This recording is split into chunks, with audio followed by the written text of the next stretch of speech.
So basically you need to add this dependency, okay, dependency and then dependency group id org.glassfish.web and then artifact id Jakarta servlet.jsp JSTL, and then this is the version. So basically you have to include this one going inside pom.xml, and that's it. You can see now the same thing is displaying here.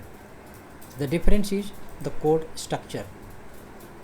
You don't need to write anything if you want to use classic SP coding, but if you want to use this JSTL programming, in that case you will have to use this dependency. So that's the main difference. If you want to check more JSTL code, you can go and you can see in Oracle website.